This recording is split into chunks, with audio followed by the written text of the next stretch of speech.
بسم اللہ الرحمن الرحیم۔ اس سے پہلے یہ عنوان چل رہا تھا سیرات النبی صلی اللہ علیہ وسلم کہ نبی اکرم صلی اللہ علیہ وسلم کا حضرت خدیجۃ الکبریٰ رضی اللہ تعالیٰ عنہ کے مال سے تجارت کرنا۔ اب اس کے بعد جو عنوان ہے اشتراک صلی اللہ علیہ وسلم فی بناء الکعبہ، کہ نبی اکرم صلی اللہ علیہ وسلم کا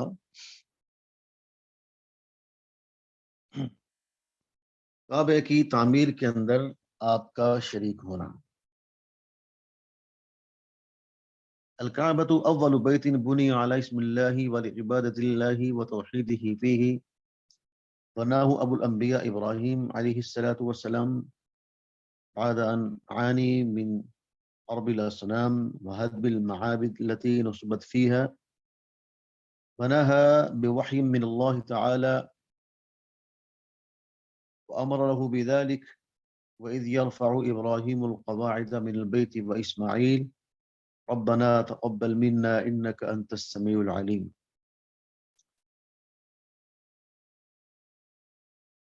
فرما رہے ہیں کہ کعبہ یہ سب سے پہلا گھر ہے جو اللہ کے نام پر بنایا گیا اور اللہ کی عبادت کے لیے اور اللہ کی بندگی کے لیے۔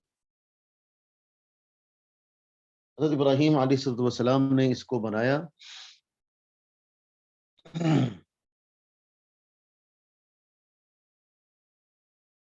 جب کہ انہوں نے خود توڑ دیے اور جو عبادت خانے بنے ہوئے تھے وہ بھی توڑ دیے، اور اس کے اندر جو بت وغیرہ تھے سب توڑ دیے۔ اور حضرت ابراہیم علیہ السلام کو اللہ تعالیٰ کی طرف سے حکم تھا کہ آپ میرا گھر بنائیں۔ تو حضرت ابراہیم علیہ السلام نے اللہ تعالیٰ کے حکم سے اس گھر کو بنایا۔ اللہ کا چونکہ حکم تھا، اور جب اس کی تعمیر سے فارغ ہو گئے، اور اللہ تعالیٰ ہمیں اس کے بارے میں ارشاد فرماتے ہیں قرآن پاک کے اندر، وَإِذْ يَرْفَعُ إِبْرَاهِيمُ الْقَوَاعِدَ مِنَ الْبَيْتِ وَإِسْمَاعِيلُ، اور اس وقت کو یاد کریں کہ جب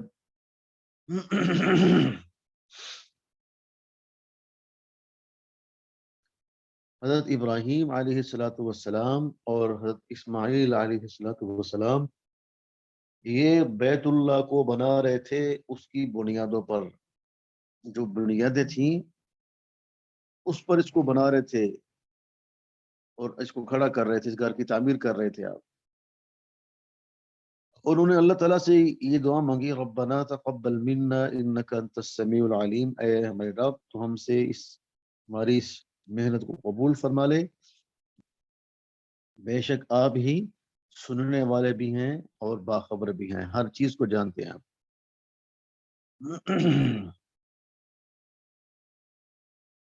وقد تعرضت الكعبة بعد ذلك للعواد التي أوهت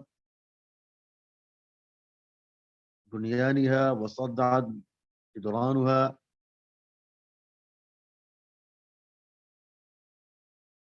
تو کہہ رہے ہیں کہ پھر جب حضرت ابراہیم علیہ السلام نے اس کی تعمیر کو مکمل کر دیا، تو اس کے بعد پھر زمانے کی آفات اور موسم کی چیرہ دستیوں سے، یعنی خانہ کعبہ کی جو بنیادیں تھیں وہ کمزور ہو گئی، اور اس کی جو دیواریں تھیں ان میں دراڑیں پڑ گئیں، وصدعت جدرانها، اس کی جو دیواریں تھیں ان میں دراڑیں پڑ گئیں۔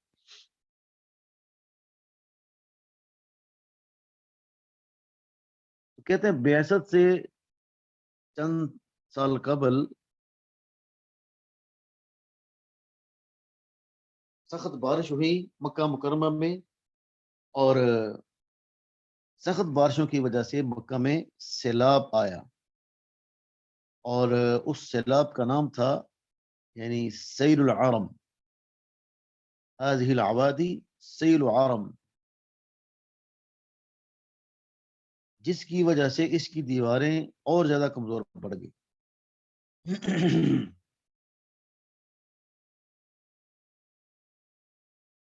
فلم تجد قریش بدن من اعادة تشييد الكعبة حرصا على ما لهذا البناء من حرمة